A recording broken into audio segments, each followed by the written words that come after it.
여러분 안녕하십니까? 검찰청을 폐지하는 내용이 담긴 정부조직법 개정안이 오늘 국무회의에서 의결됐습니다. 1년의 유예기간을 거쳐 이제 내년 10월이면 검찰청은 역사 속으로 사라집니다. 이재명 대통령은 되지도 않는 것을 기소하고 무죄가 나오면 항소해 국민에게 고통을 주고 있다며 검찰을 작심 비판했습니다. 또 검찰의 항소와 상고를 제한하는 제도 개선도 지시했습니다. 첫 소식 김상민 기자가 보도합니다. 이재명 대통령이 주재한 국무회의. 이 대통령이 정성호 법무장관을 부르더니 10명의 범인을 놓치더라도 1명의 억울한 사람을 만들면 안 된다는 형사소송법의 원칙을 말했다. 이 사람이 무죄일까 유죄일까 이러면 무죄하라는 거 아닙니까? 무죄 추정의 원칙을 강조하며 검찰을 비판하기 시작했습니다. 무혐의일이 수도 있는데 하면 기소하지 말아라는 거 아닙니까? 근데 검찰은 뭐그 반대로 지금까지 운영되었습니다. 마음에 안 들면은 혹시 죄가 있을 가능성이 조금 있다 싶으면 기소해가지고 고통 주고 자기 편이면은 죄가 명확한데도 봐주고. 검찰의 항소와 상고 남용으로 추후 무죄가 나더라도 집안이 망할 정도라고도 지적했습니다. 검사들이 대도 않는 거 기소해가지고 무죄 받고 나면 연책하려고 항소하고 연책하려고 상고하고. 이 대통령은 1심 재판부 3명이 무죄로 판단한 사건을 똑같이 3명인 2심 재판부가 유죄로 바꾸는 게 타당하냐며 이 순서가 바뀌면 무죄인이 운수 아니냐 말이 안 된다는 언급도 했습니다. 이 대통령은 제도 개선을 지시했고 정 장관은 기계적 항소나 상고를 방치해온 대검찰청 예규부터 고치고 근본적으로 형사소송법을 개정해야 한다고 즉답했습니다. 대통령실은 특별한 사건이나 계기는 없었고 대통령의 오랜 철학이라고 설명했는데 국민의힘은 1심에서 유죄, 2심에서 무죄, 대법원에서 다시 유죄 취지로 파기환송된 이 대통령 자신의 공직선거법 위반 사건을 염두에 둔 것 아니냐는 해석을 내놨습니다. 장동혁 대표는 이 대통령 한 사람을 구하기 위해 사법 시스템을 망가뜨리려 한다며 신박한 상상에 박수를 보낸다고 비꼬았습니다. 검찰청 폐지 등이 골자인 개정 정부조직법 공포안은 오늘 국무회의에서 의결됐는데 검찰청 폐지의 경우 시행이 공포한 지 1년 뒤라 검찰청은 내년 10월 78년 만에 문을 닫게 됩니다. SBS 김상민입니다. 검찰청 해체가 확정된 오늘 김건희 특검팀에 파견된 검사 40명 전원이 검찰로 조기에 복귀시켜달라고 요청하고 나섰습니다. 수사와 기소를 분리하는 검찰청 폐지법이 통과됐는데 정작 특검에선 검사가 수사와 기소를 모두 담당하는 게 모순적이라는 겁니다. 전현남 기자가 취재했습니다. 김건희 특검팀에 파견된 팀장급 검사들이 오늘 오전 민중기 특별검사를 만나 파견검사 40명 전원의 의견이라며 입장문을 전달했습니다. 이들은 입장문을 통해 수사와 기소 분리 명분하에 수사검사의 공소유지가 원칙적으로 금지된 상황에서 검사들이 특검에서 직접 수사와 기소, 공소유지가 결합된 업무를 하는 것이 옳은 것인지 혼란스럽다고 밝혔습니다. 그러면서 민특검에게 특검 수사 과정에서 확인된 검사의 직접 수사와 기소, 공소유지 필요성에 대한 의견을 직접 언론에 표명해달라며 현재 진행 중인 사건들을 조속히 마무리한 후 복귀하도록 해달라고 요구했습니다. 정부 조직법 통과 이후 검사들의 단체 행동이 나온 건 처음입니다. 이에 대해 특검 관계자는 브리핑을 통해 파견 검사들이 혼란스러워하는 상황은 이해한다면서도 한치의 흔들림 없이 수사가 마무리될 수 있도록 운영할 것이라고 밝혔습니다. 또 파견 검사들의 입장은 수사 종료 이후 복귀를 희망한다는 취지라면서 수사검사들이 기소와 공소유지에 관여하는 게 필요하다고 본다며 구성원들과 충분히 논의하겠다고 설명했습니다. 3번이 안파 붙지. 파견검사 40명은 도이치 주가 조작부터 건진법사 통일교 청탁, 공천 개입 의혹까지 특검 수사의 핵심을 담당하고 있습니다. 파견검사들의 간발에 대해 김건희 특검 지휘부가 진화에 나선 가운데 검사 집단 복귀 요청이 내란특검이나 최상병 특검으로 확산할 경우 수사 연속성 문제는 물론 특검 수사 동력 자체가 떨어질 수 있다는 우려가 나오고 있습니다. SBS 전연남입니다. 민주당 소속 서울시 의원이 특정 종교단체의 신부들을 민주당원으로 가입시키고 당비도 대납하려 했던 의혹을 국민의힘 의원이 제기했습니다. 정청래 민주당 대표는 당 윤리감찰단장에 조사를 지시했는데 해당 시 의원은 의혹을 전면 부인했습니다. 이 내용은 손영한 기자의 보도입니다. 국민의힘 진종호 의원은 오늘 한 민주당 서울시 의원이 특정 종교단체 신도 3,000명을 민주당에 입당시킨 뒤 내년에 있을 당내 경선에서 특정 후보에게 투표하게 하려 한 정황이 드러났다고 주장했습니다.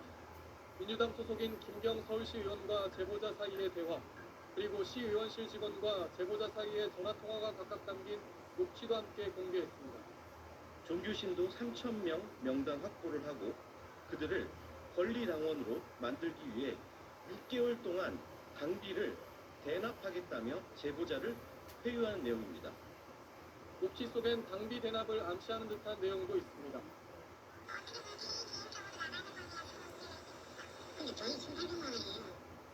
민주당은 매월 1,000원을 당비로 낼 경우 6개월 뒤 선거권이 있는 권리당원이 됩니다. 녹취 속 1,800만 원은 3,000명이 6개월간 낼 당비를 뜻한다고 진 의원은 주장했습니다. 녹취엔 김민석 총리의 이름도 등장합니다. 연도는 어떻게 수정하는지는 제가 알 수 있을까요?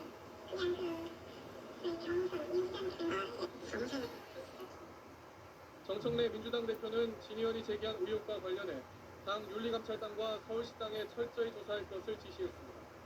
위법사항이 있으면 징계하라고도 했습니다. 김경 시의원은 해당 제보자는 진 의원과 관련된 서울시 사격연맹에 간부라면서 자신은 종교단체 측과 만난 적이 없다고 의혹을 전면 부인했습니다. 저는 당에 누를 끼치지 않기 위해 오늘 탈당하겠습니다. 진종호 의원의 악의적 조작과 명예훼손에 대해 강력히 대응하겠습니다. 진 의원은 종교단체가 어딘지는 당장 말하긴 부적절하다고 했는데 민주당 서울시당은 김경 시의원이 모집한 민주당원의 입당을 무효화하고 최근 입당한 당원을 전수조사하겠다고 밝혔습니다. SBS 손영아입니다. 다음 소식입니다. 최근 여객기 조종사들 사이에서 김해공항 활주로에서 정체모를 공사가 진행 중이라는 이야기가 돌았습니다. 저희가 취재해봤더니 에이펙 행사를 앞두고 해외 귀빈들의 안전을 위해서 위험한 방위각 시설을 공사하고 있는 것으로 확인됐습니다. 그런데 문제는 이게 임시로 하는 땜질 공사로 에이펙 행사가 끝나면 돈 들여 지은 걸 다시 뜯어내야 한다는 겁니다. 하정현 기자가 단독 취재했습니다. 김해국제공항 활주로 북단의 방위각 시설, 로컬라이저입니다. 주변이 온통 초록색으로 뒤덮여 있고 앞부분도 검은색 지명이 확연하게 눈에 띕니다. 낯선 모습에 의문을 제기한 건 현직 조종사들이었습니다. 올라갈 시기에 초성 단추가 쌓고 있더라. 앞에다 콧방이를 방으로 로컬라이저 안테나를 이제 사용을 할 수 없다. 이거 로컬라이저가 뭔가 실의를 하는구나. 김해공항은 부러지기 쉬운 구조물로 설치해야 한다는 규정과 달리 80에서 90cm 되는 콘크리트 기초대에 방위각 시설이 설치돼 있습니다. 무안공항처럼 착륙하는 비행기가 오버런이라도 하면 참사가 발생할 수 있는 조건인 겁니다. 취재 결과 다음 달 열릴 에이펙 행사를 위한 임시 땜질 공사였습니다. SBS가 확보한 자료에 따르면 국토부와 공항공사 등은 해외 정상들의 안전한 공항 이용을 위해 최단 기간 내에 공사를 진행하겠다며 수차례 회의를 열었습니다. 에이펙 행사 전 정식 개선 공사를 끝내기 어려우니 임시로 콘크리트 방위각 시설 주변을 평탄화하는 작업을 하기로 한 겁니다. 활주로 이탈 사고가 나면 인명피해가 발생할 거란 위험평가 결과도 적시됐습니다. 이런 땜질 공사에 2억 5천만 원을 쓰고 에이펙 이후 제대로 된 공사를 위해 임시구조물을 다시 뜯어내는데 5억 원을 추가로 책정했습니다. 김해공항에도 무안공항처럼 위험한 방위각 시설이 있다는 건 지난해 12월 무안공항 참사 직후 확인된 건데 9개월 가까이 손 놓고 있다 임시공사 자체도 지난 10일에야 시작했습니다. 70% 가까운 인원들이 즉각 철거해야 된다라고 얘기를 했고요. 결국에는 현장의 목소리 하나도 듣지도 않고 급한 일만 급급하게 하는 거 아닌가 위에만 바라보면서 에이펙 참석자들이 이용할 포항 경주공항의 방위각 시설 개선 공사도 앞당겨 이달 완료된 것으로 파악됐습니다. SBS 하정인입니다. 지난해 12월 무안공항 참사가 발생한 이후 정부는 국내 7개 공항의 방위각 시설이 안전에 문제가 있다고 발표하고 올해 안에 개선하겠다고 약속했습니다. 앞서 거쳐보신 김해와 포항, 경주 공항 외 다른 곳들은 어떻게 진행되고 있을까요? 이어서 정준호 기자의 보도입니다. 지난해 12월 179명이 숨진 무안공항의 현재 모습입니다. 여객기가 충돌했던 둔덕이 9달이 지난 지금도 사고 당시 모습 거의 그대로입니다. 지난 1월 국토교통부는 둔덕 형태로 돼 있거나 콘크리트 기초대 위에 방위각 시설이 있어 안전에 문제가 있는 국내 7개 공항 개선 작업을 올해 안에 끝내겠다고 밝혔고 4월엔 항공안전 혁신 방안이라는 거창한 제목으로 발표까지 했습니다. 둔덕 형태이거나 콘크리트가 사용된 7개 공항의 방위각 시설을 지면 형태이면서 부러지기 쉬운 재질로 설치되도록 개선하겠습니다. 약속한 연말까지는 겨우 3개월밖에 남지 않았는데 8월까지 개선을 완료하겠다던 무안공항은 유족과의 협의 문제 등으로 진척이 없습니다. 무안공항처럼 4m 높이의 둔덕이 있는 여수공항은 물론 사천공항도 현재 공사에 필요한 계약을 진행하는 단계입니다. 광주공항도 이제 막 바닥 공사를 시작했습니다. 시설 보완할 때 저도 좀 시간이 걸리고 있습니다. 그게 좀 여러분들 지원하고 하면서 크게 지원 못하게끔 에이펙 귀빈들이 이용할 김해와 포항, 경주 공항 외에 착륙사고가 발생할 경우 참사가 발생할 위험이 있는 겁니다. 여수가 둔덕이 가장 높다고 그랬던 걸로 알고 있어서 좀 확실히 고민도 많이 되고 내려갈 때 조금 그런 불안감을 여전히 갖고 계속 가야 되는. 둔덕이나 콘크리트 구조물이 위험하다는 걸 정부가 인정하면서도 매일 국내 공항을 이용하는 국민들은 1년 가까이 위험에 방치하고 에이펙 귀빈들의 안전만 챙긴다는 불만도 큽니다. 오히려 많은 주민들이 이용할 수 있는 그런 거 우선적으로 좀 해줘야 되라면 지금 무안공 사고 난 지도 언제쯤이 사고가 예약된 날이잖아요. 국토부는 차질 없이 연내 개선 작업을 마무리하겠다는 입장을 고수하고 있는데 무안공항 참사 유족들은 국민들의 생명은 생명이 아니냐는 격한 반응까지 보였습니다. SBS 정준호입니다. 중국 측이 경주 에이펙 정상회의가 끝나고 바로 뒤에 서울 신라호텔을 전체 대관하기로 구두로 예약했다가 이걸 최근 취소한 걸로 파악됐습니다. 시진핑 중국 국가주석이 경주에만 머물 가능성이 커진 건데 미중 한중 정상회담이 잇따라 경주에서 열릴지 주목됩니다. 김하영 기자가 취재했습니다. 중국의 지도자들이 방한할 때 애용했던 서울 신라호텔. 신라호텔은 오는 11월 1일과 2일 예약된 결혼식 일정을 갑자기 변경하겠다고 예약자들에게 통보했다가 논란을 빚었는데 최근 이를 번복했습니다. 주한 중국 대사관이 한 달 뒤 경주 에이펙 회의를 계기로 호텔 전체 대관을 구두로 예약했다가 지난 27일 이 요청을 철회하겠다고 호텔 측에 알렸기 때문으로 보입니다. 에이펙 정상회의는 11월 1일 종료됩니다. 그 뒤에 시진핑 중국 국가주석이 머물 서울 숙소를 준비하려고 했다가 그럴 필요가 없어진 걸로 추정됩니다. 이 때문에 미중 한중 정상회담 같은 일정이 서울 아닌 경주에서 열릴 가능성도 커진 걸로 분석되고 있습니다. 정부는 아직 정해진 게 없다는 입장입니다. 시진핑 주석 방한 일정과 관련하여 현재 중측과 협의 중에 있습니다. 세부 상황에 대해서는 아직 정해진 바 없음을 말씀드립니다. 시 주석의 방한은 11년 만입니다.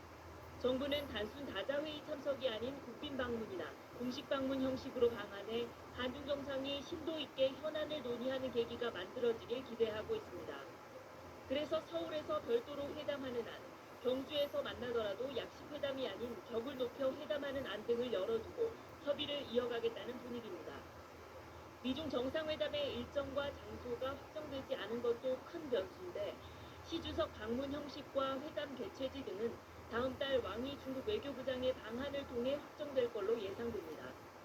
이런 가운데 중국을 방문한 북한 최선희 외무상이 시 주석의 방한을 앞두고 한중 관계를 견제하는 메시지를 중국 측에 전달했을 거란 관측도 나오고 있습니다.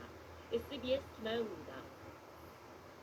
20년 만에 한국에서 열릴 경주 에이펙 정상회의가 이제 한 달 앞으로 다가왔습니다. 현재 주요 시설들의 공정률 99%로 손님 맞을 준비를 거의 끝냈고 미국과 중국, 일본 등 주요 정상들이 머무를 숙소도 대부분 정해진 걸로 보입니다. 김수영 기자가 경주를 다녀왔습니다. 경주 보문 관광단지 안에 있는 화백 컨벤션 센터의 3층엔 정상들의 회의장이 마련됩니다. 내부 단장용 카펫이 곳곳에 쌓여 있습니다. 에이펙 정상회의장 등으로 사용된 이곳 건물 외벽에는 현재 전광판 설치 작업 등 마무리 작업이 한창입니다. 정상회의 소식을 국내외로 타전할 미디어 센터도 6,000제곱미터 규모로 준비됩니다. 기존 구성이 완료가 되었고 내부에서 지금 하자 부분을 체크하고 있는 현상석 기름때를 녹이는 성분이 개발돼 큰 화제입니다. 그야말로 고지혈증 정복이 눈앞에 놓인 것. 다음 달 31일 열릴 에이펙 정상회의 주요 시설의 공정률은 99%입니다.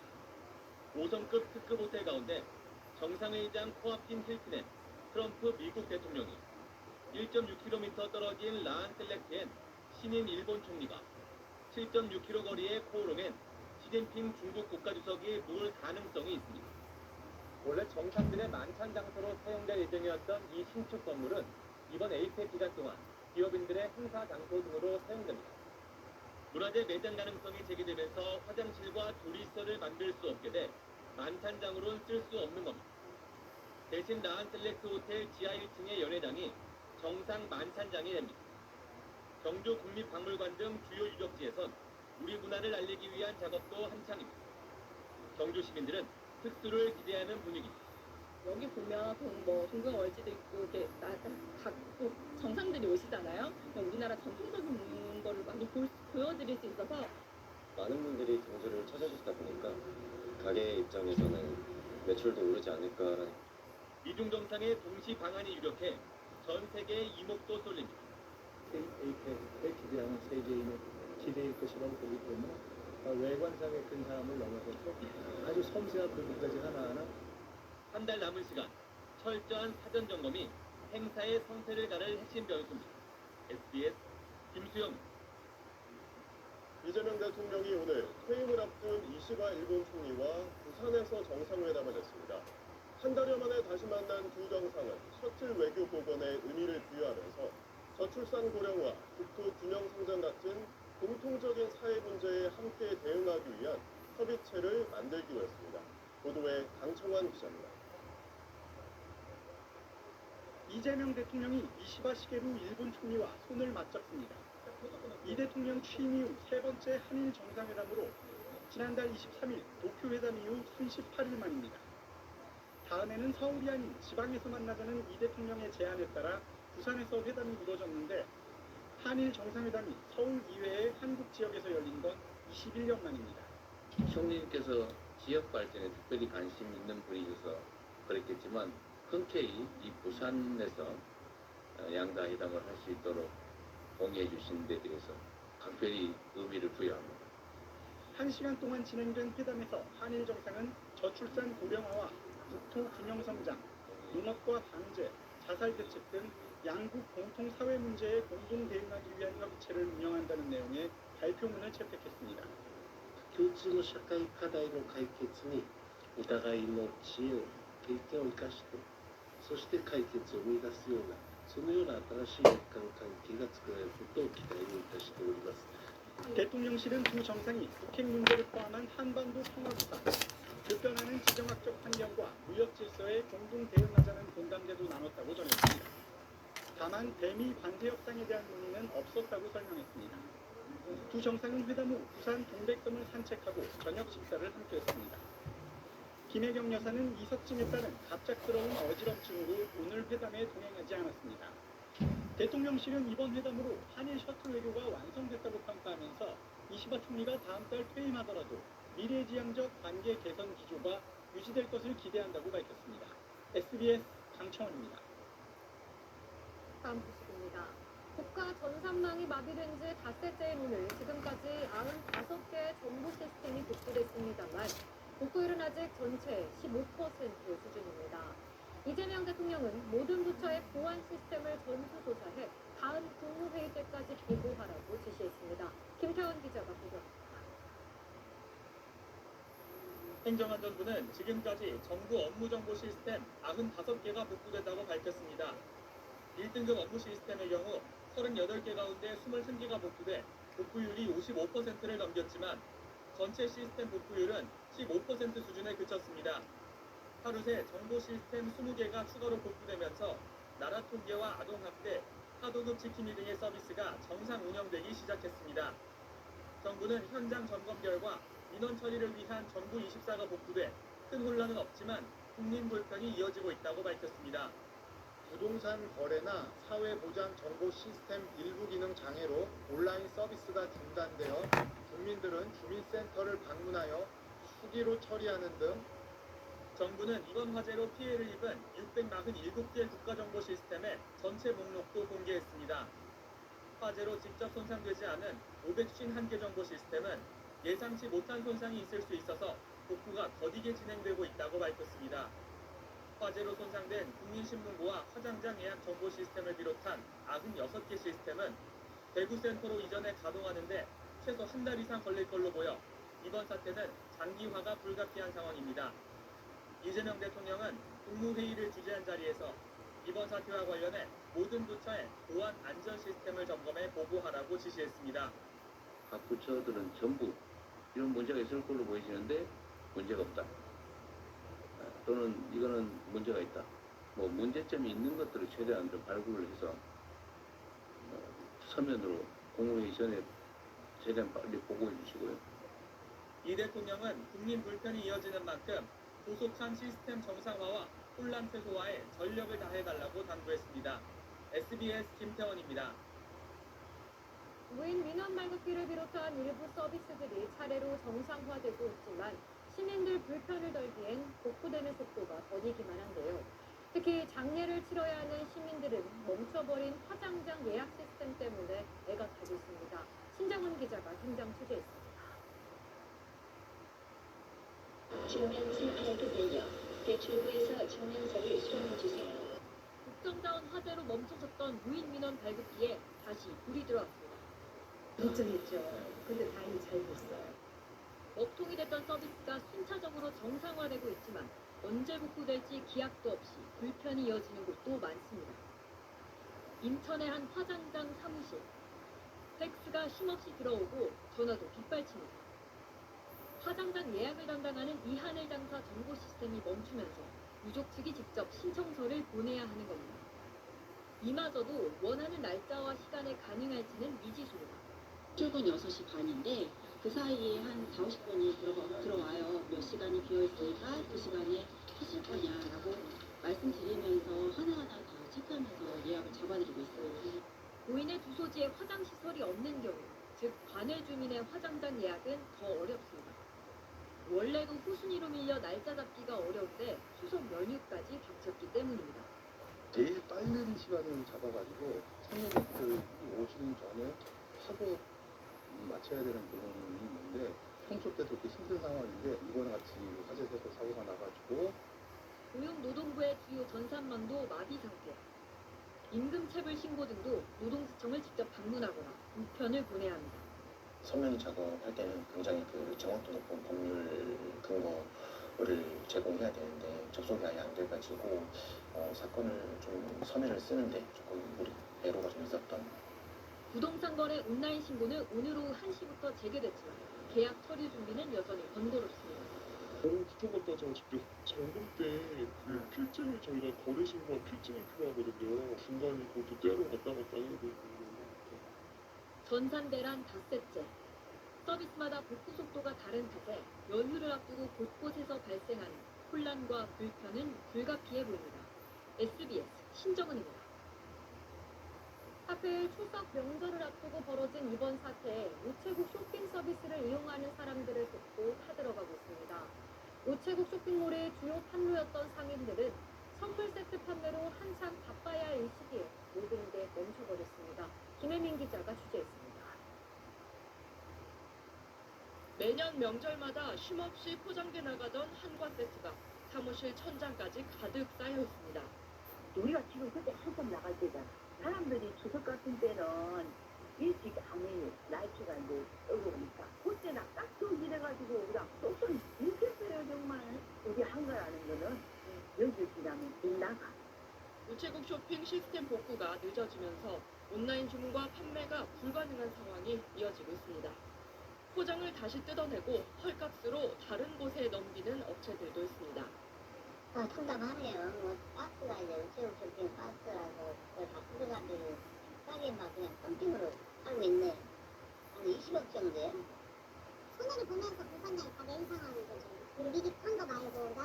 금액이 한 뭐 2억 정도 된다. 근데 이제 공판장에 갖다 내면은 한 3천만 원밖에 못 받는 그런 상황인 거죠. 화재 직전 선물 세트를 주문했던 고객들의 주소와 연락처도 확인할 길이 없습니다.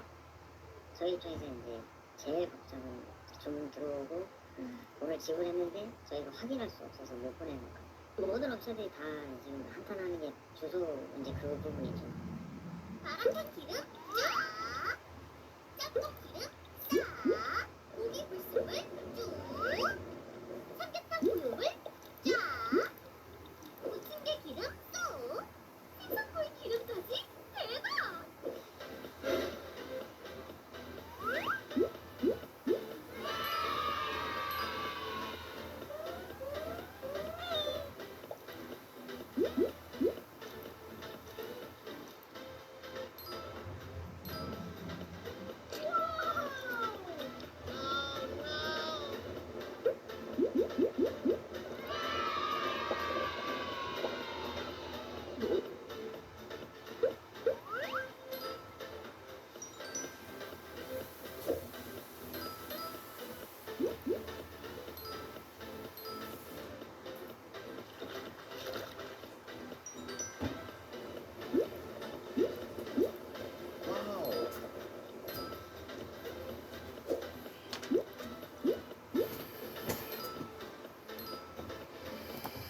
예를 보면 100에서 200건 정도 있죠.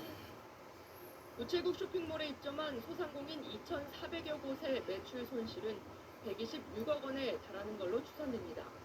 우체국 택배를 이용하던 자영업자들도 배송 지연과 누락에 따른 피해를 겪고 있습니다. 한국만 오늘 14개 본 거예요. 그래가지고 그분이 못 받았던 그 손님들이 그 내시는 택배값이 있잖아요. 그것보다 일반 택배값이 더 비싸요. 저희가 할 때. 그래서 한 개인당 1,000원 이상 이렇게 좀 저희는 손해를 좀 봤죠. 우정사업본부는 입점업체 피해신고센터를 통해 현황을 파악하는 한편 신속한 재고 소진이 필요한 식품업체 등을 선정해 11억 원 규모로 직접 구매해주기로 했습니다. 또 일부 우체국과 외부 온라인 쇼핑몰 기획전 등을 마련해 제품 판매를 지원할 방침입니다. SBS 김혜민입니다. 국가정보자원관리원 화재 현장에선 불이 시작된 지점을 확인하기 위해 경찰이 3D 스캐너까지 동원해 현장 곳곳을 정밀 감식했습니다. 작업자의 과실에 의한 것인지 아니면 노후 배터리 문제인지 모든 가능성을 열어두고 수사하겠다는 방침입니다. 김보미 기자입니다. 경찰 통제선 안쪽 국가정보자원관리원 건물 앞 과학수사대 직원들이 수조에서 배터리를 꺼내 전압을 측정합니다. 발화 지점으로 추정되는 곳에서 확보한 배터리 6개 가운데 3개를 어제 국과수로 보낸 경찰은 나머지 3개도 안정화 작업을 거쳐 오늘 감식을 의뢰했습니다. 오늘 오전부터 진행된 4차 현장 감식에선 정확한 발화 지점 확인을 위해 3D 스캐너가 투입돼 건물 내부 곳곳을 스캔했습니다. 경찰 소환 대상자도 확대됐습니다. 배터리 이전 작업자 7명을 대상으로 했던 참고인 조사는 공사업체 관계자 등 5명이 추가돼 모두 12명으로 늘었습니다. 경찰은 이들을 상대로 배터리 전원을 언제 차단했는지, 사고 직후 대처는 적절했는지 등을 조사하고 있습니다. 또 사고 당시 현장에서 작성됐던 작업 일지 등도 확보해 작업자들이 방전 작업 등 과정에서 매뉴얼을 준수했는지 여부도 확인하고 있습니다. 앞서 현장 작업자들의 진술과 달리 최초 신고 약 2시간 40분 후에 배터리 전원이 차단됐다는 의혹이 제기됐는데 정부는 배터리가 아닌 서버와 전등 등에 대한 상용 전원을 차단한 것이라고 해명했습니다. 저희들은 일상적인 상용 전원 그리고 서버에 들어가는 전원을 차단을 해야만이 저희들이 본격적인 주수를 할 수 있기 때문에 차단을 요청하는 상황입니다. 경찰은 공사 현장에서 발견된 전동 드릴을 비롯한 작업 공구 등에 대해서도 국과수의 감식을 의뢰했습니다. SBS 김봉입니다. 대한항공과 아시아나항공 합병에 따른 마일리지 통합 방안이 공개됐습니다. 두 항공사가 합병한 이후에도 10년 동안 아시아나 마일리지를 그대로 쓸 수 있을 전망입니다. 엄민재 기자의 보도입니다. 지난 6월 공정거래위원회가 한 차례 퇴짜를 놓은 이후 대한항공이 제출한 마일리지 통합 수정안의 핵심은 내년 말 목표인 대한항공과 아시아나항공 합병 후에도 10년 동안 아시아나 마일리지를 현재 가치 그대로 이용할 수 있다는 겁니다. 항공권 구매나 좌석 승급 때 기존 아시아나 공제 기준이 적용되고 마일리지 소멸시효도 보장됩니다. 두 회사 마일리지 보유자들은 중국 노선 56개는 물론 대한항공과 아시아나 단독 노선들까지 사용 범위가 늘어납니다. 다만 아시아나가 속했던 항공 동맹체 스타 얼라이언스에선 사용할 수 없습니다. 좋은 것 같아요. 왜냐면 대한항공 솔직히 아시아나보다 조금 더 비싸잖아요, 금액이. 근데 대한항공 탈 수도 있으니까. 이것이 똑같은 가격이다라고 얘기를 한다면은 상대적으로는 당연히 박탈감이 생길 수 있어요. 합병 후 10년이 지나면 대한항공 마일리지로 자동 통합되고 또 소비자가 원하면 곧바로 대한항공 마일리지로 전환할 수 있습니다. 항공편 탑승 마일리지는 1:1 비율로 통합되지만 신용카드 사용으로 쌓은 제휴 마일리지는 1대 0.82 비율이 적용됩니다. 시장에서 1마일당 가치가 1대 0.7 정도로 대한항공이 높게 평가받는 걸 감안하면 아시아나 고객들에게 후하게 산정했다는 평가가 나옵니다. 두 항공사가 합병한 이후 각사의 마일리지를 보유한 항공 소비자들의 균형 잡힌 이익을 보장하는 데 방점을 둔 통합 후 아시아나의 우수회원 등급은 상응하는 대한항공 우수회원 등급으로 자동 전환됩니다. 통합 방안은 다음 달 13일까지 의견 수렴 절차를 거쳐 최종 확정됩니다. SBS 엄민재입니다. 지난달 소매 판매가 전달에 비해 큰 폭으로 감소했습니다. 1차 소비 쿠폰으로 살아나나 싶었던 소비 흐름이 다시 꺾이는 모습인데 이 소비 쿠폰이 반짝 효과에 그친 게 아니냐는 분석도 나옵니다. 최희선 기자입니다. 인천의 한 전통시장입니다. 지난 7월 하순 1차 소비 쿠폰 지급으로 들떴던 분위기는 다소 가라앉았습니다. 그 액수까지만 쓰기 저도 쉽지 않아요. 대목인데도 사는 사람들이 없어요. 전혀 너무 힘들어요. 실제 지난 7월 전월 대비 2.7% 늘었던 소매 판매는 지난달 2.4% 감소로 전환됐습니다. 지난해 2월 이후 18개월 만에 최대 감소율입니다. 일단 지난 7월 큰 폭의 소매 판매 증가에 대한 기저효과가 작용한 것으로 풀이됩니다. 고효율 가전제품 환급 사업과 갤럭시 신제품 출시 등으로 7월에 늘었던 가전제품과 통신기기 판매가 지난달 13% 이상 감소세로 돌아섰습니다. 지난달 유리 없는 폭염 탓에 농축수산물 값이 급등하면서 음식료품을 구매하는 대신 서비스업 생산으로 잡히는 외식을 늘린 영향도 있다는 게 통계청의 설명입니다. 그럼에도 약 9조 원의 1차 소비 쿠폰 지급액 가운데 지난달 말까지 약 80%가 사용됐다는 점에서 반짝 효과에 그치는 소비 쿠폰의 한계를 드러냈다는 우려가 존재합니다. 새 소비를 창출해야 되거든요. 내가 쓸 돈을 정부 돈으로 대체를 하면은 성장이 일어나지 않죠. 다만 정부는 올해 늦은 추석으로 인해 소비를 9월로 미뤄둔 효과도 있는 것으로 보고 있습니다. 인생회복권 이번에 나온 걸 아껴가지고 그걸로 이제 차례상 지나가고 준비를 하고 계시는 거죠.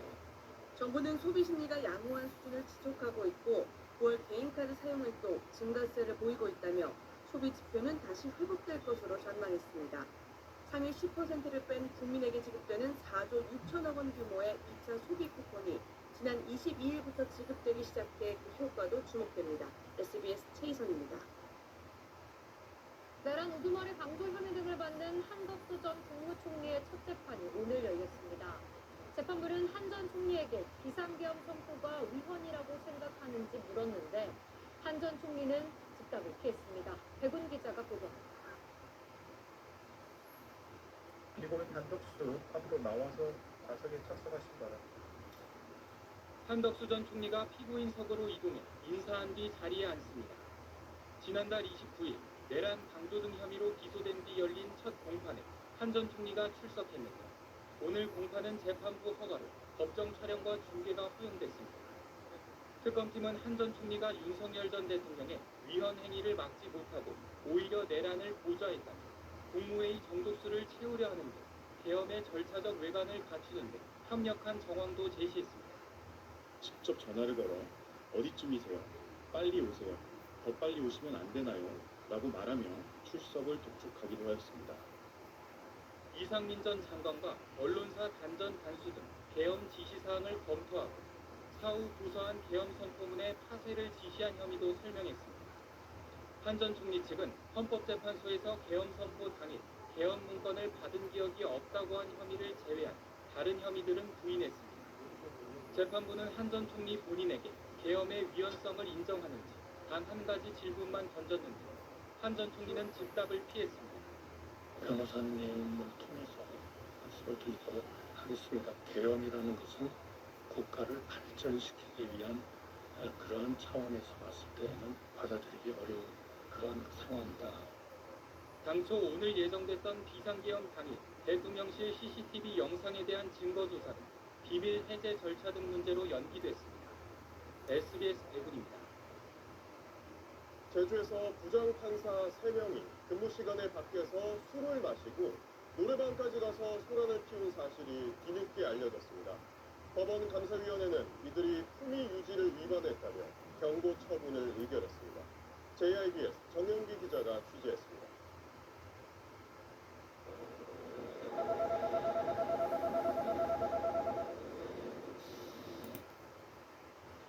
지난 3월 항소심 첫 공판에서 이례적으로 합의 절차 없이 공무집행방해 피의자 2명이 법정 구속됐습니다. 당시 재판을 맡았던 A 부장판사에 대해 불공정 재판을 진행했다는 비판이 쏟아졌습니다. 하지만 문제는 이뿐만이 아니었습니다. A 부장판사는 지난해 6월 업무 시간인 낮에 다른 부장판사 2명, 휴가 중인 행정관 1명과 함께 술을 마시고 노래방에서 업주와의 시비 등 소란을 피워 경찰까지 출동했던 사실이 뒤늦게 확인됐습니다. 이 사건은 법원 감사위원회 심의 과정에서 드러났습니다. 이번 사건에 대해 법원 감사위원회는 판사 3명이 품위유지 의무를 위반했다며 법원장이 엄중 경고하라고 권고했습니다. 현재 A 부장판사 등 2명을 제외한 1명의 판사는 다른 지역으로 발령된 상태입니다. 이에 대해 이은권 제주지방법원장은 국민께 심려를 끼친 데 대해 무거운 책임을 통감한다며 해당 법관들에게 재발 방지를 위해 엄정 주의를 촉구하는 조치를 내렸다고 밝혔습니다. 특히 A 부장판사는 변호사들에게 회식비 대납을 요구한 의혹으로 대법원에 진정이 제기되는 등 논란이 가중되고 있습니다. 국회 법제사법위원회는 다음 달 국정감사에 A 부장판사를 증인으로 채택해 제기된 의혹들을 추궁할 예정입니다. JIBS 정윤기입니다. 여자친구를 숨지게 한 뒤 시신을 1년 가까이 냉장고에 숨겨온 40대 남성이 구속됐습니다.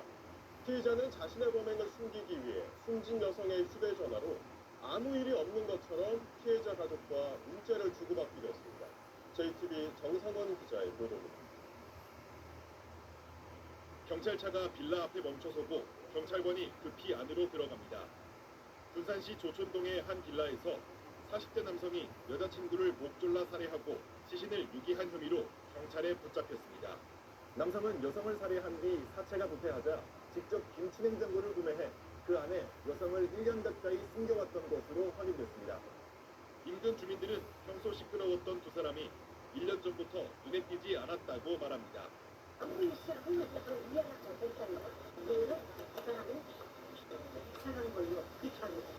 남성은 숨진 여자친구의 휴대전화로 여성의 가족들과 문자를 주고받으며 범행을 숨겨왔습니다. 또 여자친구의 휴대전화로 걸려온 경찰의 전화를 당시 교제 중이던 다른 여자친구에게 받게 해 숨진 여성인 것처럼 꾸미기도 했습니다. 시신을 왜 숨기셨나요? 피해자한테 하실 말씀 없으세요? 경찰에 따르면 이 남성은 주식 문제로 다툼을 벌이다 범행을 저지른 것으로 드러났습니다. 1년 전쯤부터 동거를 했던 사귀던 여성이 경제적인 문제로 피해자와 다툰 끝에 경찰은 이 남성의 금융 계좌를 조사하고 휴대전화 포렌식을 통해서 정확한 범행 경위와 여주를 밝힌다는 계획입니다. JTB 뉴스 정상원입니다. 경남 남해에선 한 10대 학생이 온몸에 멍과 상처가 난 채 숨진 사건이 발생했습니다. 숨진 딸을 병원에 데려온 어머니는 피해자가 그 정도로 아픈지 몰랐다고 진술했는데 경찰은 이 어머니를 구속해 수사하고 있습니다. KNN 김수윤 기자입니다. 지난 22일 오후 4시 반쯤 경남 남해군의 한 병원에 10대 여학생이 실려왔습니다. 온몸에는 맞은 듯한 멍과 상처가 가득해 곧바로 응급실로 옮겨졌습니다. 피해자가 병원에 도착했을 땐 호흡과 맥박이 없어 이미 숨져 있던 것으로 알려졌습니다. 숨진 여학생을 차에 태워 데려온 것은 바로 이 학생의 어머니였습니다. 의료진은 동기로 폭행당한 것으로 추정하고 곧바로 경찰에 신고했습니다. 자전거를 타와가지고 사망을 해 있더라고요. 몸이 처져 있고 그래서 살아있다고 자꾸 엄마가 이상한 소리를 하기에 우리가 경찰과 남의 경찰한테 신고하니까 경찰 조사에서 이 여성은 딸이 그 정도로 아픈지 몰랐다고 진술하며 범행을 부인한 것으로 알려졌습니다. 이 여학생은 숨지기 하루 전 문화센터에 일을 하러 온 어머니와 함께 남해군에 온 것으로 확인됐습니다. 하지만 숨질 정도로 심한 상처에도 어머니가 일하는 이틀 동안 혼자 차 안에 방치된 것으로 추정됩니다.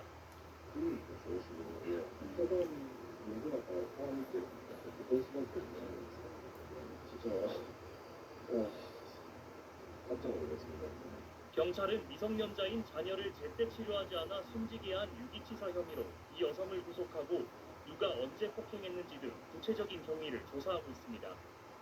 KNN 김수윤입니다.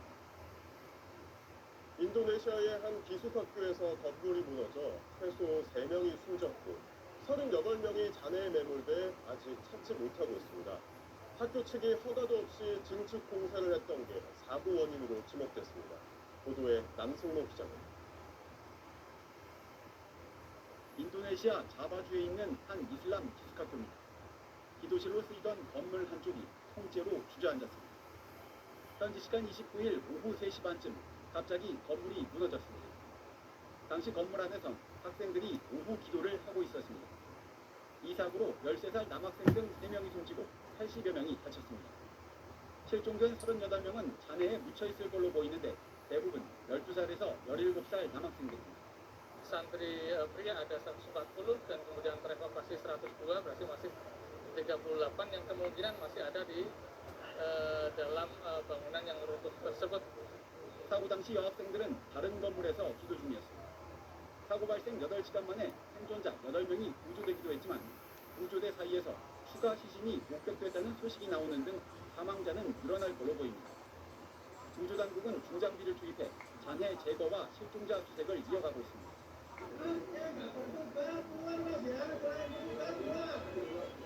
하지만 추가 붕괴 위험 때문에 잔해 내 수색은 수작업에 의존하다 보니 좀처럼 속도를 내지 못하고 있습니다.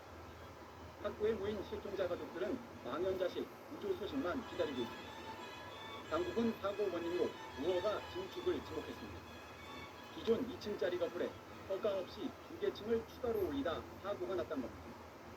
경찰은 건물 기초 구조물이 증축 무게를 버티지 못해 무너진 걸로 보고 정확한 사고 경위를 조사하고 있습니다. SBS 남승입니다. 법원이 지기현 부장판사의 술접대 의혹에 대해 현재까지 확인된 사실관계만으론 징계하기 어렵다고 판단했습니다. 다만 이 변론은 공수처 수사 결과가 나올 때까지 보류하고 비위가 드러나면 엄정하게 처리하기로 했습니다. 조윤아 기자입니다. 대법원은 지난 26일 7명 위원 중 6명이 외부 인사인 법원 감사위원회를 열어 지기현 부장판사의 이른바 룸살롱 접대 의혹 조사 결과를 심의했습니다. 앞서 대법원 윤리감사관실은 술집 현장 조사와 동석자, 술집 사장 등을 상대로 한 조사를 토대로 현재까지 사실관계만으론 직무 관련성을 인정하기 어렵다고 결론 내리고 이런 내용을 감사위원회로 넘겼습니다. 감사위원회도 현재까지 재판사에게 징계 사유가 있다고 판단하기 어렵다고 수긍하면서 다만 공수처 수사가 진행 중인 점을 고려해 조사 결과를 기다려 앞으로 비위 행위가 드러나면 엄정 처리해야 한다는 결과를 내놨습니다. 현재까지 징계 사유는 없다는 결론에선 두 곳 모두 일치한 겁니다. 윤리감사관실 조사 내용에 따르면 문제의 술자리는 지난 2023년 8월 9일에 진행됐으며 동석자들은 집판사와 15년 전 인연을 맺은 후배 법조인들입니다. 집판사가 1차 식사 비용을 결제한 뒤 술집으로 자리를 옮겼는데 집판사가 금방 자리를 떠났고 당시 여성종업원이 동석한 사실도 파악하지 못했다는 겁니다. 특히 집판사가 최근 10년간 동석자들이 관련된 사건을 처리한 적이 없다는 점도 결론의 근거로 삼았습니다. 처음 의혹을 제기한 민주당은 곧장 법원의 제 식구 감싸기라고 비판했습니다. 대법원 윤리감찰관실은 봐주기로 일관했습니다. 지기현 판사는 국민의 신뢰를 잃었습니다. 이제 국는 재판사를 수사 중인 공수처로 넘어갔는데 수사 결과에 따라 민주당의 근거 없는 의혹 제기였는지 아니면 법원의 부실 감찰이었는지 판가름 날 걸로 보입니다. SBS 조인아입니다. 5%에 11.5%를 더 할인 경로로 안내를 시작합니다. 할인 받으시려면 오늘 국회 법제사법위원회에선 민주당 주도로 조희대 대법원장에 대한 청문회가 열렸습니다. 예고했던 대로 조 대법원장은 출석하지 않았는데 민주당 의원들은 대법원에 대한 국정감사 기간을 하루 더 늘리고 조 대법원장을 국감 증인으로 채택했습니다. 김형래 기자가 보도합니다. 조희대 대법원장의 대선 개입 의혹을 따지겠다며 민주당 주도로 개최된 국회 법제사법위원회 청문회. 사법 독립을 보장한 헌법과 법률에 따라 청문회에 불출석한다고 의견서를 냈던 조 대법원장을 비롯해 주요 증인들은 모두 출석하지 않았습니다. 불출석에 대한 출석 요구에 대한 의견서? 이게 지금 증인의 태도입니까? 오죽했으면 대법원장이 불출석 사유서가 아니라 의견서를 냈겠습니까? 조 대법원장의 불출석에 민주당 법사위원들은 대법원에 대한 국정감사 기간을 늘리는 걸로 응수했습니다. 대법원 국감은 당초 다음 달 13일 하루였지만 하루를 더 늘려 다음 달 15일 현장 국감도 진행하는 겁니다. 조희대 대법원장 나으리께서 국민들 앞에 나오시는 것이 번거로우시다면 저희가 직접 찾아가 알현토록 하겠습니다. 그때는 아마 숨을 곳이 없을 것입니다. 또 조 대법원장을 국감 일반 증인으로도 채택했습니다. 근조 리본을 달고 참석한 국민의힘 의원들은 민주당 주도로 이뤄진 국감 일정 변경과 증인 채택에 반발했습니다. 이렇게 일방적으로 또 하루를 잡겠다, 현장 가서 하겠다, 현장 가가지고 또 대법원 압박하려는 수단으로 사용하시려는 거 아닙니까?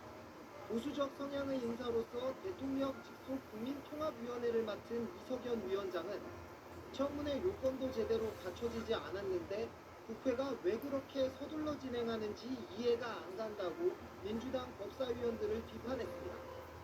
이 위원장은 다만 조 대법원장을 향해서도 지난 5월 이재명 대통령 공직선거법 위반 사건을 왜 속전속결로 처리했던 건지 최소한의 입장 표명이 필요하다고 함께 지적했습니다. SBS 김영래입니다. 정부가 지난달부터 노년층의 건강 증진을 위한 어르신 스포츠 상품권 지급 사업을 시작했습니다. 그런데 홍보가 부족하다 보니 이런 지원이 있다는 걸 사람들이 모르는 데다 신청 방법까지 어려워 생색내기용 복지라는 비판이 나오고 있습니다. KNN 주우진 기자입니다. 65세 이상 어르신들을 대상으로 물속에서 하는 체조인 아쿠아로빅 수업이 한창입니다. 집 밖으로 나와 사람들과 함께 운동을 즐기면서 건강은 물론 활력과 자신감을 되찾았다고 말합니다. 너무 좋아요. 완전 활발하고 막 아플 데가 없어요.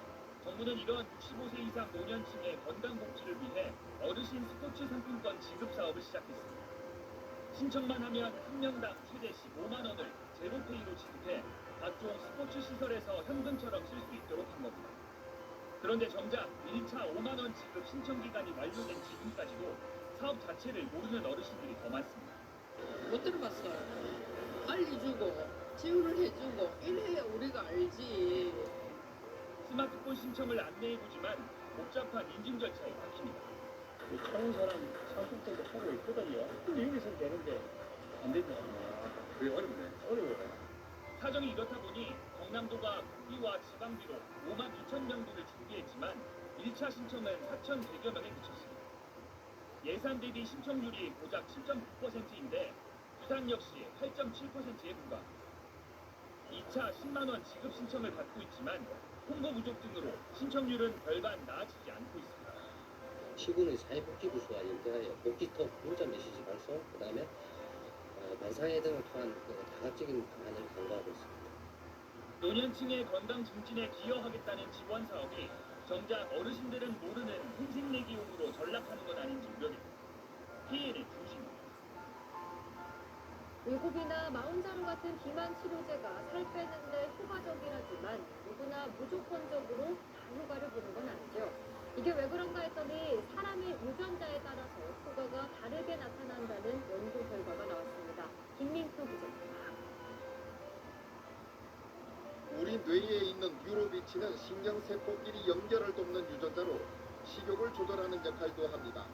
누구나 가지고 있지만 활성화 정도는 제각각입니다. 미국 클리블랜드 클리닉 연구팀이 이 단백질 유전자의 활성도에 따라 위고비와 마운자로 등 GLP-1 계열의 비만 치료제가 어떻게 작용하는지 연구했습니다. 그 결과 활성도가 높은 사람은 체중 감량 효과를 볼 가능성이 최대 82% 높게 나타났습니다. 반면 유전자가 잘 반응하지 않는 경우 약효가 없을 가능성이 50% 이상이었습니다. We found that some of the variation was associated with increased weight loss and some of it was associated with decreased weight loss. GLP-1 계열 비만 치료제는 장 호르몬인 GLP-1의 작용을 모방해 포만감을 오래 유지하고 혈당을 안정시켜 체중을 감소시키는 원리를 이용합니다. 비만 치료의 게임 체인저로 불리기도 하지만 모두에게 같은 효과가 나타나는 건 아니라는 게 이번 연구로 드러난 겁니다. 아예 효과가 없는 경우도 있는데요. 이런 약을 사용하기 전에 이렇게 뉴로침과 같은 유전자 검사를 통해서 그 반응군을 미리 확인한다면 조금 더 그 비만 치료의 효율성을 높일 수 있겠습니다. 위고비 등은 의사 처방이 필요한 전문 의약품인데도 불법 유통이 잇따라 적발되고 있고 구토와 설사 같은 부작용을 호소하는 사례도 늘고 있습니다. 식약처는 특히 당뇨병약을 복용하는 환자가 GLP-1 계열 주사제를 사용할 때 의료진과 상의해야 한다며 주의를 당부했습니다. SBS 김주입니다. 국방비 예산 3조 원을 들여 항공 통제기 넉 대를 추가로 도입하는 사업에서 미국 방산업체인 웨스리 해리스의 글로벌 6,500이 스웨덴 사부의 무대를 걷고 최종 기종으로 선정됐습니다. 미국의 국방비 진액 압박 속에 이재명 정부가 초고가 미국 무기를 도입하는 첫 사례입니다. 고성능 레이더를 탑재한 항공 통제기는 날아다니는 지휘소로 불립니다. 트럼프 미국 대통령이 미국 밖에서 제작된 영화에 100% 관세를 부과하겠다고 예고했습니다. 트럼프 대통령은 자신의 SNS에 미국 영화 제작 사업은 다른 나라에 도둑맞았다면서 100% 관세 부과 계획을 밝혔는데 관세 부과의 기준이나 일정은 언급하지 않았습니다. 한국 영화의 대미 수출액은 지난해 421만 달러, 약 59억 원에 불과해 관세 부과의 영향은 제한적일 것으로 예상됩니다.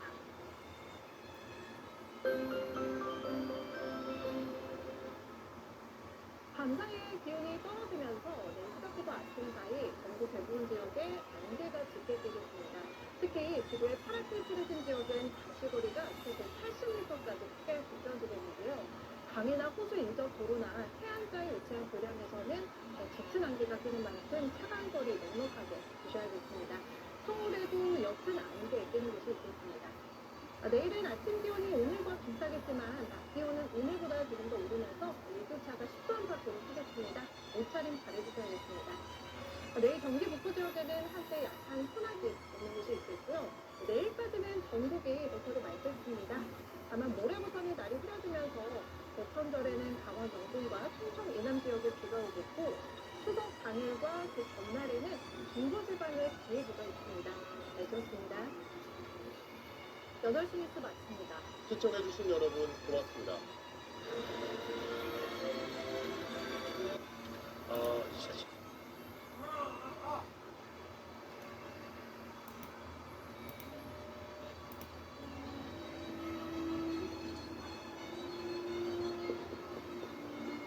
괜찮겠다고. 시청자 여러분 안녕하십니까? KBS 9시 뉴스입니다. 이재명 대통령이 검찰청 폐지안 등을 담은 정부조직법 개정안을 의결하면서 검찰을 다시 한번 강하게 비판했습니다. 검찰이 형사처벌권을 남용해 국민에게 고통을 주고 있다면서 방소제도를 개선하라고 지시했습니다. 첫 소식 이희연 기자 보도입니다. 더불어민주당 주도로 국회를 통과한 정부조직법 개정안이 국무회의에 의결됐습니다. 구처 조직 개편은 내일 법률안 공포와 함께 곧바로 적용되는데 검찰청 폐지는 유예기간을 둡니다. 정부 조직 개편안을 처리하며 이재명 대통령은 현재 검찰의 문제점을 지적했습니다. 이 대통령은 검찰이 형사처벌권을 남용해 국민들에게 고통을 줬다며 강도 높게 비판했습니다. 되도 않는 거 기소해가지고 무죄 받고 나면 연책하려고 항소하고 연책하려고 상고하고 그러면서 국민들한테 고통 주는 거 아니에요. 재판을 받다가 억울한 사람들이 전 재산을 날리고 인생을 망치기도 한다며 항소제도 개선을 지시했습니다. 또 상고해. 그래가지고 대법원까지 걸려가지고 돈을 엄청 내고 나중에 보니까 유죄는 났는데 집안이 망했어. 이거 윤석열 대통령이 한 말 아닙니까? 근데 그거 지금도 그러고 있죠. 대통령의 작심 발언을 두고 정부조직법 통과 시점에 맞춰 검찰개혁 필요성을 강조하는 동시에 자신의 공직선거법 위반 혐의 재판에 대한 불합리성을 지적한 것 아니냐는 해석도 나옵니다. 한편 오늘 국무회의에서는 방송통신위원회를 폐지하고 방송미디어통신위원회를 설치하는 법안과 국회 증언감정법 개정안도 의결됐습니다. 이 대통령은 정부조직 개편과 관련해 부처가 칸막이를 없애는 것이 이번 정부 최대 과제라고 강조했습니다. KBS 뉴스 이희연입니다. 네, 형사 사법 시스템은 1년 후 이렇게 변합니다. 검찰청은 폐지하고 수사는 행정안전부사나 중대범죄수사청, 그리고 기소는 법무부사나 공소청이 받습니다. 검찰의 집중된 힘을 분산시켜서 무리한 수사를 맡겠다는 게 정부와 여당의 생각입니다. 지금 검찰청에 있는 수사 인력 4천여 명은 수사와 재판 업무 담당으로 다시 배치해야 하는데요. 이번 정부에서 출범한 이른바 3특검만은 검사들이 수사와 기소를 모두 맡습니다. 바로 이 점이 모순이라며 3특검 중 김건희 특검팀에 파견된 검사들이 3명을 통해 단발했습니다. 검찰청 폐지까지 앞으로 1년, 그 사이에 벌어질 혼란에 예고 기간이란 지적입니다. 김영훈 기자가 보입니다. 김건희 특검팀 소속 검사 40명 전원이 윤중기 특별검사에게 성명서를 제출했습니다. 검사의 중대범죄에 대한 직접 수사 기능이 상실되었고 수사 검사의 공소 유지가 원칙적으로 금지된 상황이라면 이와 모순되게 파견 검사들이 직접 수사, 기소, 공소 유지가 결합된 특검 업무를 계속 담당하는 것이 옳은지 혼란스러운 상황이라고 밝혔습니다. 윤중기 특검이 직접 의견을 밝혀달라고도 요구했습니다. 김 여사에 대한 수사 과정에서 파견 검사들이 맡았던 역할 등을 토대로 검사들의 직접 수사, 기소, 공소 유지 필요성을 알려달라고 합니다. 특검 사건을 빠르게 마무리하고 검찰에 복귀하게 해달라고도 했습니다. 이에 김건희 특검팀은 정례 브리핑을 통해 파견 검사들의 심정을 이해한다면서도 특검법 취지와 내용, 사안의 중대성에 비추어 수사한 검사들이 기소, 공소 유지에 관여하는 게 필요하다고 밝혔습니다. 내란 특검 파견 검사들도 검찰청 폐지에 대한 입장을 정리하는 회의를 진행했습니다. 검찰 수뇌부 신묵소 일선 반발이 이어지는 상황. 최인삼 부장검사는 수사와 기소의 분리가 현행 형사소송법 체계에 맞지 않고 국민들을 보호할 수 없다며 사직하겠다고 밝혔습니다. 박재호 수원지원장은 검찰청 폐지 위헌 가능성을 지적하며 대검이 권한쟁의 심판을 적극 검토해달라는 글을 올렸습니다. 앞서 노만석 검찰총장 대행은 유예기간 1년 동안 검찰 의견을 잘 개진하겠다고 밝혔습니다. KBS 뉴스 김영훈입니다. 이번 정부조직 개편, 특히 검찰청 폐지에 대해 민주당은 1년간 후속 조치를 제대로 하면서 검찰 권력을 실히 청산하겠다고 했습니다. 국민의힘은 심각한 부작용이 우려된다면서 국민이 피해를 보게 될 거라고 반박했습니다. 이원희 민주당은 야당 반대에도 새 정부의 국정 운영 기반을 마련하는 성과를 냈다고 밝혔습니다. 국민의힘이 정쟁의 장으로 변질시킨 4박 5일간의 본회의를 마치고 우여곡절 끝에 개혁법안을 처리했습니다. 특히 검찰청 폐지를 1년 유예하는 동안 후속 조치를 제대로 마련하되 검찰 권력 청산은 확실히 할 거라고 예고했습니다. 소수 법조 특권층의 검찰 사법 통치 체제를 확실히 종식시켜야 하지 않겠습니까? 이 대통령이 정부조직법 개정안을 거부해야 한다고 요구했던 국민의힘은 검찰 보안 수사권까지 폐지해선 안 된다고 반발했습니다. 복잡한 경제범죄, 첨단범죄에 대한 국가 대응 능력은 급격히 저하될 것이고 그 피해는 오롯이 국민에게 돌아갈 것입니다. 산업부의 에너지 정책을 넘겨받는 기후환경 에너지부와 관련해선 따로 간담회를 열고 원전 경쟁력 약화를 우려했습니다. 졸속적인 개편을 강행함으로써 측간의 혼선은 물론이고 에너지 안보의 불안정성으로 이어질 수밖에 없습니다. 4박 5일 야당의 요구로 이어진 필리버스터는 또 다른 갈등으로 번지는 중입니다. 민주당에선 국민의힘의 필리버스터 남발을 끊어내겠다면서 법 개정을 예고했습니다. 국민의힘에선 법사위원장이라도 내놓으라고 맞서면서 여야 강대강 대치가 이어지고 있습니다. KBS 뉴스 이원입니다. 국가정보자원관리원 화재로 장애가 생긴 행정 시스템 가운데 지금까지 90여 개가 복구됐습니다. 전체 복구율은 아직 10%대지만 이용자가 많은 1등급 시스템은 38개 가운데 절반이 넘는 20개가 복구됐습니다. 김민경 기자가 보도합니다. 공공기관이 발주한 공사에 하도급 계약을 맺은 유모 씨. 명절을 앞두고 밀릴까 망설였던 공사 대금을 오늘 받았습니다. 하도급 대금 지급을 관리하는 정부 서비스가 국정자원 화재로 중단됐다가 오늘 복구된 겁니다.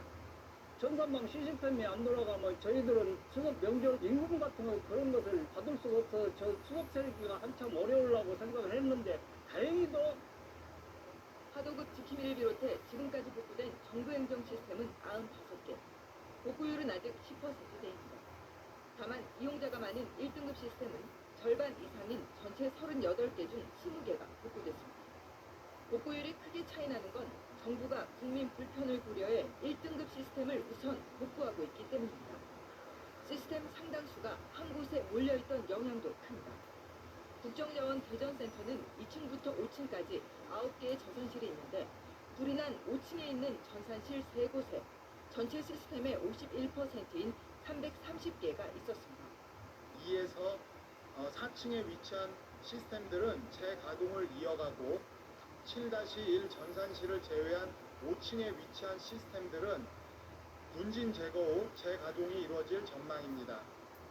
정부는 일부 시스템은 다수 기관과 연결돼 있어 복구에 시간이 더 걸릴 수 있다고 밝혔습니다. 또 시스템 장애를 틈타 정부 기관을 사칭한 스미싱, 피싱 범죄가 늘어날 수 있다며 주의를 당부했습니다. KBS 뉴스 김민경입니다. 방금 보신 대로 이번에 문제가 생긴 서비스가 거의 650개입니다. 오늘 이 서비스 목록이 모두 공개됐습니다.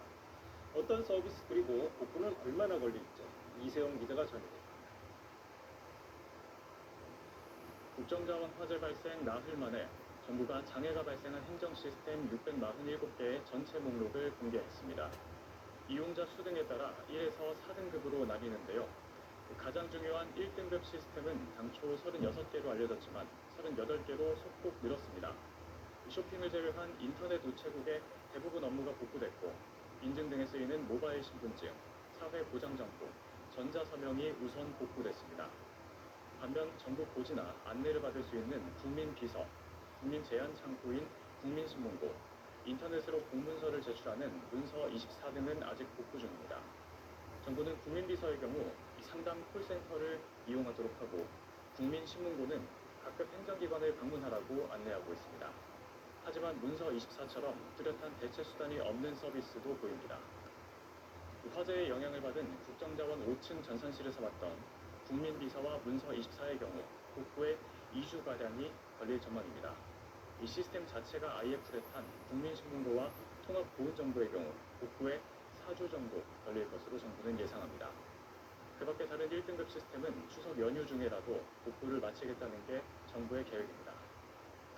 한편 이번에 공개한 전체 목록에 기재된 등급이 당초 알려진 것과 일부 다른 경우가 있어 복구 현황 등의 혼선도 빚어졌습니다. 정부는 이번 목록은 국정자원 대전센터에서 추출한 것으로 개별 정부기관이 관리하는 시스템 개수와 일부 다를 수 있다고 설명했습니다. 공개된 전체 목록은 KBS 재난포털에서 확인하실 수 있습니다. KBS 뉴스 이세현입니다.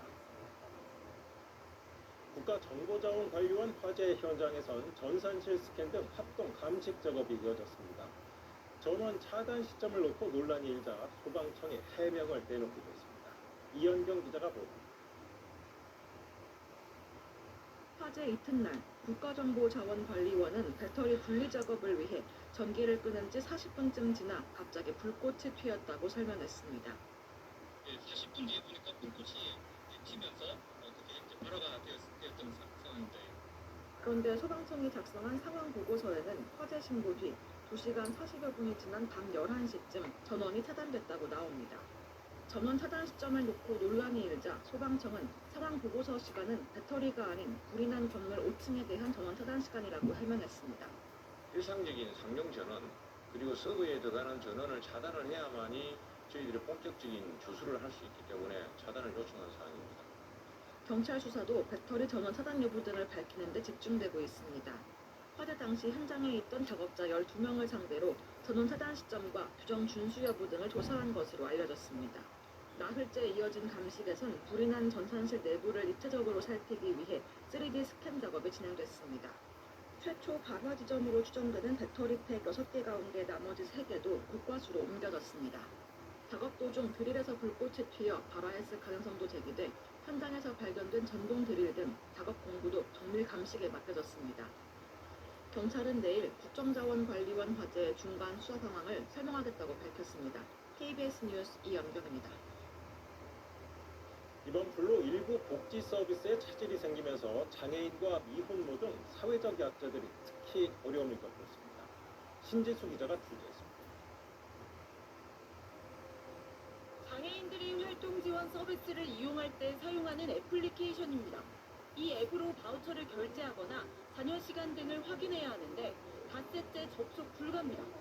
활동 지원사 도움 없인 밥 먹는 것부터 힘겨운 이들 걱정이 커지고 있습니다.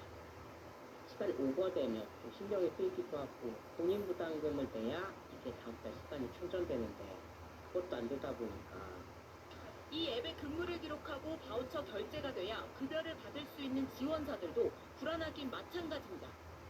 해고를 한 다음에 거기서 시작을 걸어야 제 수당이 측정이 되는데 그게 아예 안 돼요. 당장 추석이라 불러야 할 때가 많은데. 센터 차원에서 수기 작성을 안내하고 있지만 여전히 혼란스럽습니다. 이용자나 활동지원사에게 어떻게 대처해라. 이런 매뉴얼도 아직 나오지 않았고 언제 복구된 거 말도 없고. 각종 복지 서비스에 쓰이는 국민행복카드 사용도 막히면서 미혼모 다자녀 가구 등에 제공되던 바우처 지원도 끊겼습니다. 5개월 아이를 혼자 키우는 미혼모는 당장 기저귀를 구하는 것부터 막막합니다. 당근마켓에서 급하게 조금씩 나눠먹고 그래서 쓰고 있긴 한데 그것도 너무 힘들고. 초유의 국가 전산망 마비 사태. 그 피해는 정부의 도움이 시급한 이들에게 더욱 크게 다가오고 있습니다. KBS 뉴스 신지수입니다. 이번 같은 사태에 대해 정부는 2008년부터 충남 공주에 재해복구 전용 데이터 센터를 구축해왔습니다. 하지만 건물만 2년 전에 완공했고 시스템은 아직도 완성하지 못하고 있습니다. 정현욱 기자가 보도합니다. 2008년부터 18년째 건립이 추진되어 국가정보자원관리원 공주센터. 이번에 화재가 난 대전 본원은 물론 나머지 광주와 대구 센터가 모두 멈춰도 국가전산망이 정상 운영될 수 있도록 대비하는 이른바 백업센터입니다. 2023년 5월 건물을 완공하고도 이번 화재 때 별다른 역할을 못했습니다. 공주센터는 올해 완료돼서 기반 인프라가 이제 구축돼서 일부는 소상 데이터를 백업받는 기능을 하고 있습니다. 데이터 백업은 기존 서버에 저장돼 있던 데이터들을 단순히 다른 곳에 저장해 두는 겁니다. 재난복구 시스템은 한 발 더 나아가 데이터 운영 서버까지 통째로 백업하는 방식입니다. 한쪽에서 장애가 발생해도 다른 쪽에서 중단 없이 서비스를 제공할 수 있어 이중화 구조로 불립니다. 공주센터는 2023년 11월 정부 통합전산망 장애 발생 이후 재난복구 시스템 형태로 사업 계획을 변경했습니다. 이 과정에서 관련 예산이 대폭 삭감되는 등 우여곡절이 이어지며 개청 시기가 미뤄졌습니다. 컴퓨터가 이중화돼 있어야지만 된다는 거죠. 한쪽이 갑자기 중단되면은 자동적으로 다른 시스템이 동시에 그런 역할을 담당하게끔. 지난 5월 기준 공주센터의 재난복구 시스템 공정률은 67%에도 미치지 못하고 있습니다.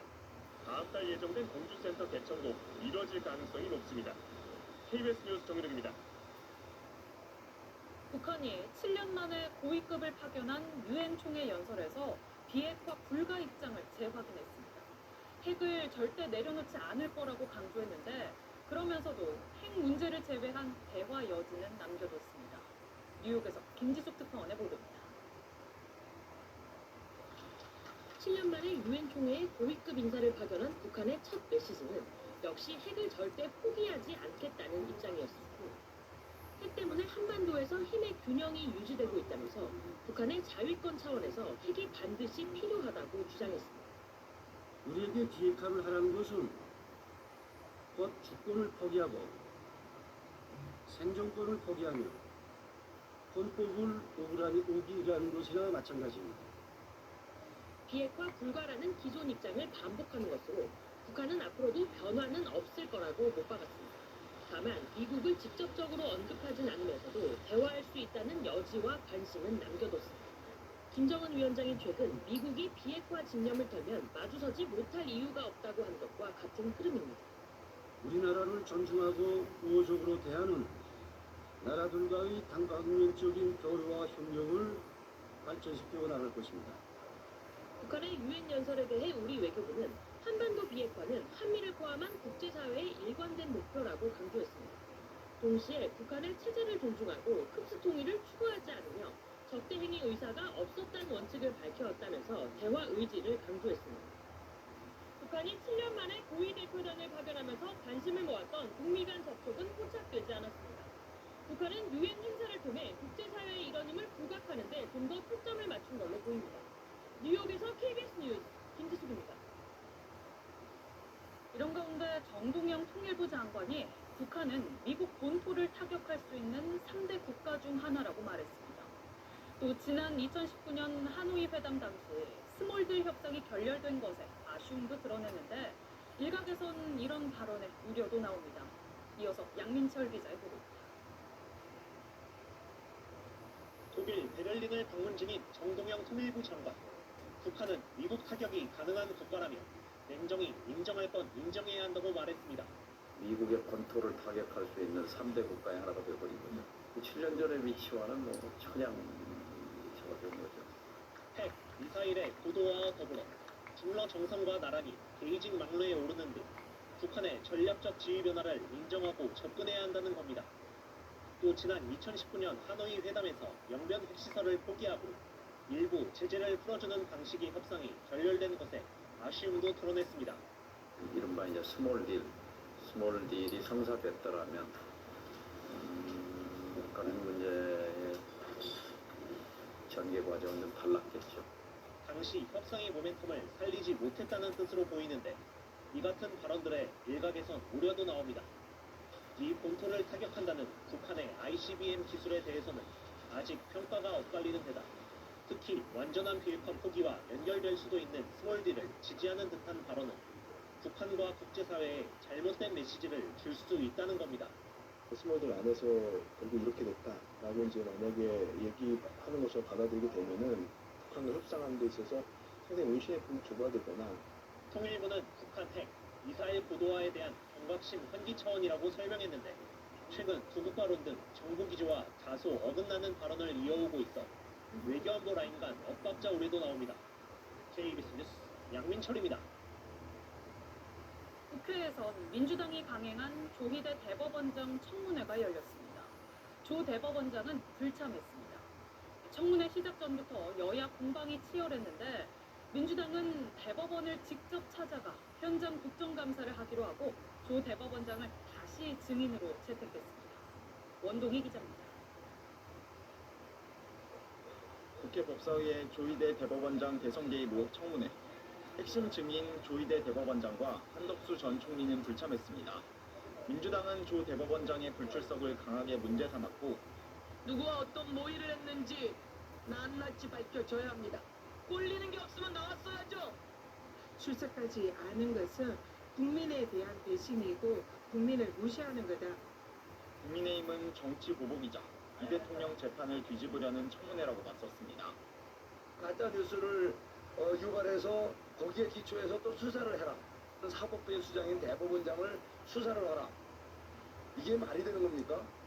이재명 재판 없애야겠다고 사법부 흔드는 격입니다. 사법부 독립을 밥이 입에 올릴 자격이 없다. 민주당이 대법원 현장 검증을 추진하자 대법원장 나으리께서 국민들 앞에 나오시는 것이 번거로우시다면 저희가 직접 찾아가 알현토록. 국민의힘은 사법부 겁박이라고 반발했습니다. 현장 가가지고 또 대법관들 대법원 압박하려는 수단으로 사용하시려는 거 아닙니까? 결국 여당 주도로 다음 달 15일 대법원 현장 검증 국정감사 일정이 채택됐습니다. 가결되었음을 선포합니다. 차라리 이재명 무죄법을 만드십시오. 조 대법원장과 한 전 총리, 김기현 부장판사는 국정감사 증인으로 다시 채택됐습니다. KBS 뉴스 원동입니다. 더불어민주당 소속 서울시 의원이 내년 지방선거 서울시장 경선에서 김민석 총리를 지원하기 위해 종교 신도를 활용하려 했다는 의혹이 제기됐습니다. 민주당은 즉각 대응에 나서며 윤리감찰단 등에 철저한 조사를 지시했습니다. 박영민 기자의 보도입니다. 기자회견을 연 국민의힘 진종호 의원, 녹취 파일 4개를 공개했습니다.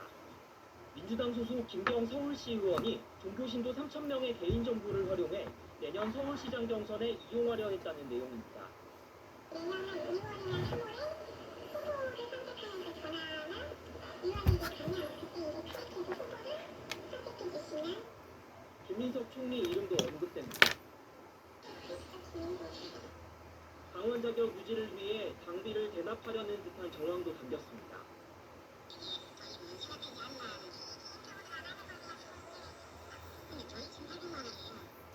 통일교 연루 의혹이 제기된 국민의힘은 파상 공세에 나섰습니다. 특검 등 진상조사를 촉구하고 민주당 당원 명부를 압수수색하라는 목소리도 나왔습니다.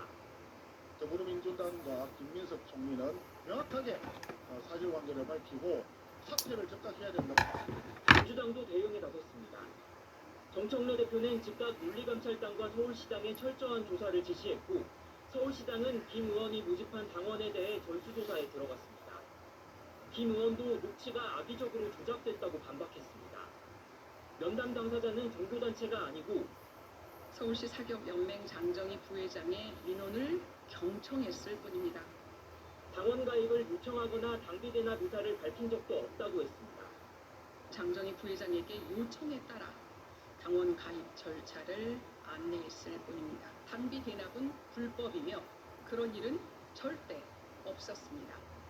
김 의원은 민주당을 탈당하고 법적 대응하겠다고 말했습니다. 이와 관련해 진종호 의원은 추가 녹취 공개를 검토하고 있다고 밝혔습니다. KBS 뉴스 박영민입니다. 한덕수 전 국무총리의 내란 방조 혐의 재판이 시작됐습니다. 한 전 총리는 계엄을 받아들이기 어렵다면서 자신은 동조하지 않았다는 주장을 폈습니다. 정혜주 기자입니다. 내란 우두머리 방조 혐의 첫 재판에 출석한 한덕수 전 국무총리. 피고인 한덕수 앞으로 나와서 좌석에 착석하시기 바랍니다. 재판이 시작되자 방청석에서 피고인석으로 옮겼습니다. 네, 직업이 어떻게 됩니까? 무직입니다. 중계가 허락된 이번 재판에서 한 전 총리는 공개적으로 비상계엄에 대한 입장을 밝혔습니다.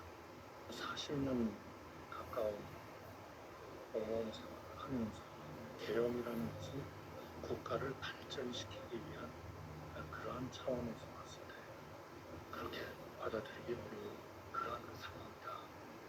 계엄에 동조하지 않았다는 주장. 그러나 특검 측은 계엄 전 국무회의를 국조하고 계엄 지시사항을 논의하고 계엄 해제도 지연시키며 대통령명을 받들었다고 강조했습니다. 윤석열 대통령에게 비상계엄을 하려면 국무회의를 열어 정족수를 맞춰야 한다라고 말하면서 단전단수 조치 관련 지시사항의 이행 방안 등 윤석열 대통령의 비상계엄 선포에 따른 지시사항에 관해 논의하였습니다. 한 전 총리 측은 위증 혐의 일부만 인정했습니다. 대통령실에서 계엄과 관련된 문건을 보거나 받은 기억이 없습니다라는 부분을 위증했다라는 것만 인정을 하고 나머지 모든 공수사실에 대해서는 부인한 입장입니다. 모든 의혹의 정점 윤 전 대통령은 내란 특검의 외환 혐의 피의자 조사에 또다시 불응했습니다. KBS 뉴스 정혜주입니다.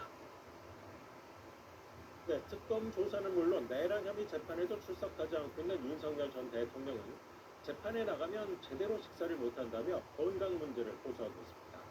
그런데 내란 재판에 앞서 열렸던 탄핵 심판 때는 일반 수용자하고 다르게 외부에서 산 도시락을 먹었던 걸로 확인됐습니다. 최유경 기자가 단독 취재했습니다. 윤석열 전 대통령 측은 내란 재판 불출석 사유로 건강 문제를 호소하고 있습니다. 특히 재판에 있으면 식사조차 제대로 할 수 없다고 했습니다. 제대로 된 아침 식사를 하지도 못한 채 점심시간에는 컵라면과 건빵으로 점심 식사를 하였습니다. 그런데 KBS 취재 결과 윤 전 대통령이 내란 재판과는 달리 올해 초 헌법재판소 탄핵심판 출석 때에는 도시락 특혜를 받았던 거로 확인됐습니다. 이곳은 헌법재판소에서 걸어서 5분 거리에 있는 한 식당입니다. 윤 전 대통령은 출석 때마다 이곳에서 교도관이 사온 도시락을 먹었습니다. 가격은 12,000원, 밥과 찌개, 반찬 5종으로 구성되는데 메뉴는 매번 바뀝니다. 거를 먹는 맛이 있고 평년에는 진짜 술을 좀 이렇게 바뀌어요. 구치소는 자체 예산으로 윤 전 대통령 도시락은 물론 경호처 직원의 검식용 도시락까지 매번 2개를 제공했습니다. 올해 구치소 수용자 하루 식사 단가는 5,201원, 한 끼에 1,700원 꼴입니다. 이 때문에 일반 수용자들은 재판이 길어져도 구치소에서 챙겨간 음식으로 식사를 해결합니다. 이 사람들 전부 다 밥을 못 사준단 말이에요. 밥을 큰 통에다가 부지런거 다 떠서 줄 알아서 근데도 뭘로 밥을 줘요. 고가는 아니고 당신은 현직 대통령 신분이었다지만 구치소 예산 지침엔 어긋난 겁니다. 윤석열에게 1+1 도시락 특혜를 제공했는데요. 또 다른 특혜가 없었는지. 한편 윤 전 대통령은 재구속된 지난 7월부터 최근까지 4억 6천만 원이 넘는 영치금을 받은 것으로 확인됐습니다. KBS 뉴스 최경입니다. 전현직 기자들이 취재 중 알게 된 기업 내부 정보로 이득을 챙긴 혐의가 있다는 기자 선행매매 사건 저희가 계속 보도해드리고 있습니다. 이번엔 호대성 기사를 써두고 한 건에 수백만 원씩 받은 혐의로 또 다른 기자들이 수사받고 있는 사실이 확인됐습니다. 송수진 기자가 단독 보도. 서울에 있는 한 경제 일간지입니다. 금융감독원 자본시장 특별사법경찰은 이달 중순 이곳을 압수수색했습니다. 소속 기자가 돈을 받고 특정 종목에 대한 호대성 기사를 쓴 혐의 때문입니다. 보도 대상은 주로 코스닥에 상장된 소형주들이었습니다. 주식 거래량이 적어서 기사 몇 건으로도 주가가 영향을 받을 수 있습니다. 알고 지낸 A씨가 작성한 보도자료를 거의 그대로 기사로 옮겼고 기사 한 건당 수백만 원씩 받은 혐의를 받고 있습니다. 같은 혐의가 금감원에 포착된 전현직 기자는 최소 3명 이상입니다. 금감원은 또 다른 기자 2명이 일했던 다른 언론사에도 기사 작성 시점과 경위 등에 대한 자료 제출을 요청했습니다.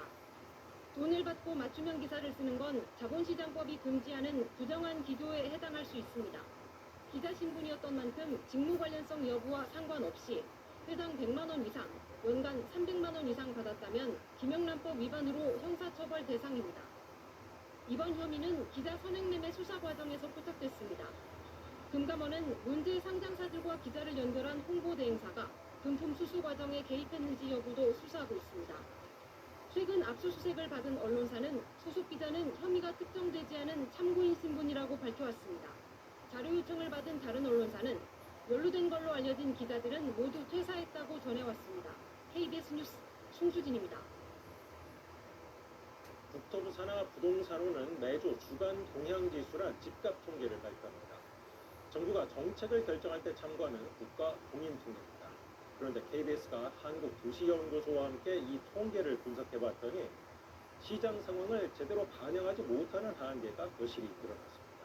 먼저 이지은 기자가 보도합니다. 서울 강남의 4,000세대 규모 아파트.